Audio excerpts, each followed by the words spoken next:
Hello, Andy here, and I have my nerd glasses on to take you through how to use Rekordbox as a complete beginner.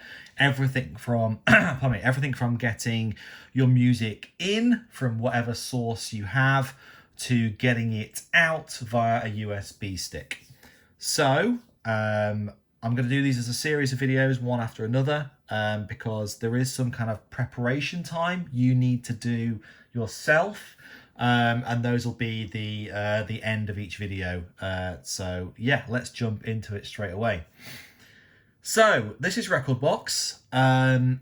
It's quite scary to look at, initially. We've got a lot of colours going on. Oh, it's scary. Yeah, you've got these things which look like decks, but you probably haven't, encountered this kind of stuff before. The stuff down here is probably a little bit easier to understand. But first things first, Rekordbox has two modes. Well, it has a few more actually, but the ones that we're going to be talking about are performance mode, which is this. So you can see that by the performance tab up here, and then export mode. And export mode is what we're going to be doing the first few videos in, okay? Because in export mode, it's all about setting up your tracks and getting them in order and kind of getting your ducks in a row and all that kind of stuff so that you can then go on and perform, right, in performance mode. So, this bit's pretty easy, okay? There's three main parts to it. On the left-hand side is where your music is, okay? So it's either in Rekordbox, it's about to be coming into Rekordbox, or it's on a USB stick about to go out, okay? And you can view that by just scrolling up and down and seeing where your music is, okay? So, you might have it in Explorer. I'm on a Mac here, so some of it might be in your downloads folder. Some of it might be in iTunes, so you scroll to the iTunes section here, and there you've got your various playlists that you might have in iTunes. And then up at the top, you've got your playlists. And I cannot stress this more, right? Playlists are the way that you are going to be organizing your music from now on within Rekordbox, okay? So you can think of this in two ways. Either it's ways to organize your music, by genre. So for example, you might have a house playlist, a drum and bass playlist, a funk playlist, a soul playlist, a disco playlist, blah, blah, blah, blah, all that kind of stuff. Or you can think of them as in sets, i.e. Sets that you've curated and put together for playing out on a specific night. So you might have one. I, for example, have ones here for off tracks, like every off track set I've played, little things that I've done elsewhere, previous events that I've been to or streams that I've done. I've got tons of these, yeah, and some of them, cross over. There's music that is in one set that is also, part of another set. Okay, so you go up and down the list here, and then on the right hand side, obviously you can see that the music changes based off what set that you've got. Hopefully that's really self-explanatory and stuff, and you can see artwork and all the other kind of nonsense in there too. And then when you want to listen to a piece of music, you just simply drag it up to the top, and obviously up at the top it then changes. So let's concentrate now on how you even get music into Rekordbox.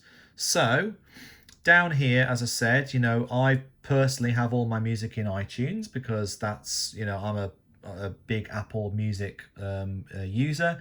And you can see here, this is bloody everything that is in my iTunes. Now, obviously, I do not want all of that to go in there. A lot of it has been in there for more than 10 years, okay? But any new music that I do want to go in there, I personally have it. I add it to what I call my record bag. Old school term, but still has a kind of modern meaning. And therefore in iTunes, I've got a record bag of all the music that I really kind of think is worth me playing out, putting into sets, all that kind of stuff. And all I need to do therefore is just take one of these files and then just drag it into either a new playlist. And you create these new playlists by just pressing the little plus button there. Button there. I don't know why my voice went up at the moment. Yeah, so I can say this is Andy's test set, let's call it. Yeah. So then I go back to my iTunes. Sorry, I should have done that first, really. I go to this one, let's say, or yeah, this one. There we go. And then I can just drag, oh, I think I like that track. I'm going to drag that into that set. I'm going to like that track. Drag that into that set. And you can see, therefore, that you are starting to build up either as I said, like a genre playlist, which is just music of particular genres, or it is a set that you are going to actually play out somewhere. And obviously you can then reorder this kind of stuff.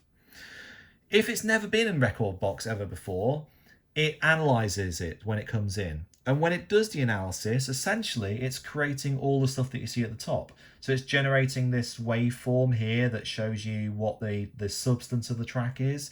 It's putting in the key of the track over here as well. It's putting in the BPM too, so you can tell what how fast the track is too.